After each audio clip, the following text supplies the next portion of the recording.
Magandang araw po. Pag-asa Weather Update. Alamin na lagay ng panahon ngayong araw ng Linggo, November 5, 2023.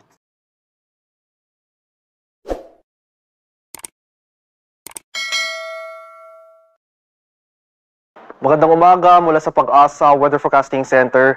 Ito na ang ating update sa magiging tayo ng panahon sa susunod na 24 oras. Patuloy ang epekto ng shear line o yung pagsasalubong ng mainit at malamig na hangin sa ilang areas ng Hilagang Luzon. Samantalang itong easterlies naman o yung mainit na hangin galing sa Karakatang Pasipiko ang nagdudulot ng mga kalat-kalat na pag-ulan na may pagkulog at pagkidlat sa ilang areas ng Southern Luzon at itong eastern section ng Mindanao. Samantala, maaliwalas sa panahon na ating inaasahan sa Metro Manila at sa nalalabing bahagi ng ating bansa, may tsansa pa rin ng mga isolated rain showers or localized thunderstorms. At para naman sa magiging lagay ng ating panahon ngayong araw dito sa Luzon, dahil pa rin sa epekto ng shear line sa mga lalawigan ng Cagayan, kasama na dyan ang Batanes at Nubuyan Islands, makakaranas pa rin tayo ng mga kalat-kalat na pag-ulan na may pagkulog at pagkilat.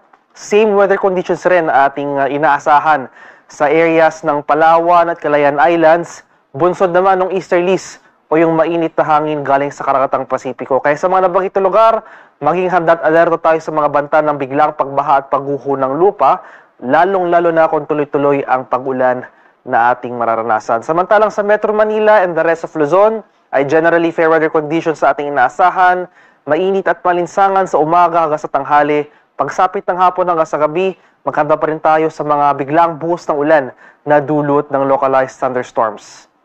Temperature forecast para sa mga areas ng Lawag at Tuguegarao ngayong araw, posible maglaro mula 24 to 33 degrees Celsius. 17 to 24 degrees naman dito sa Baguio City at sa mga areas ng Metro Manila, Tagaytay at Legazpi, temperature forecast natin ay posible maglaro mula 22 to 33 degrees Celsius. Sa Puerto Princesa at Calayan Islands, ang agwat ng temperatura ay mula 25 to 33 degrees Celsius.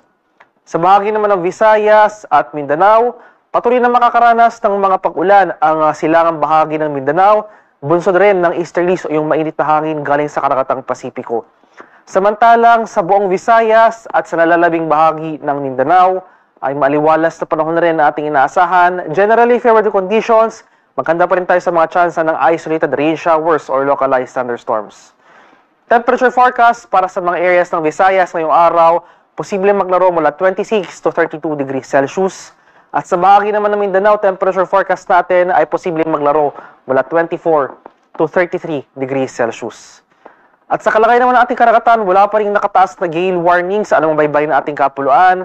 Kaya naman malayang makapalaot ang ating mga kababayang mangingisda at may mga maliliit na sasakyang pandagat. Iba yung pag-ingat pa rin sa ating mga kababayan na maglalayag, partikular na sa mga dagat baybayin ng Hilagang Luzon dahil makakaranas pa rin tayo dyan ng katamtaman hanggang sa maalong karagatan. At para naman sa ating 3-day extended weather outlook sa mga piling syudad ng ating bansa, bukas, araw ng Lunes hanggang sa November 7, araw ng Martes, inasahan natin ang muling pagbugso or paglakas ng ating hanging amihan o northeast monsoon sa ilang areas ng northern at central Luzon. Makakaranas tayo ng pangkalahatang maaliwalas na panahon na nandiyan pa rin yung mga tsansa ng pag-ulan. Kung may mga pag-ulan man tayong maranasan, ito yung mga light rains o yung mga mahihinang pag-ulan lamang na dala ng amihan sa mga areas ng Metro Manila at Baguio City. Samantala sa area ng Bicol Region, especially dito sa Legazpi City, inaasahan natin yung posibleng epekto ng shear line o yung convergence ng mainit at malamig na hangin. Kaya sa mga araw ng Lunes at Martes, makaranas tayo ng kalat-kalat na pag-ulan na may pagkulog at pagkilat. Buong Visayas at Mindanao naman, sa mga areas ng Metro Cebu at Metro Davao, ay magpapatuloy yung magandang panahon. May tsansa pa rin ng mga pag-ulan na dala ng thunderstorms kadalasan sa hapon hanggang sa gabi.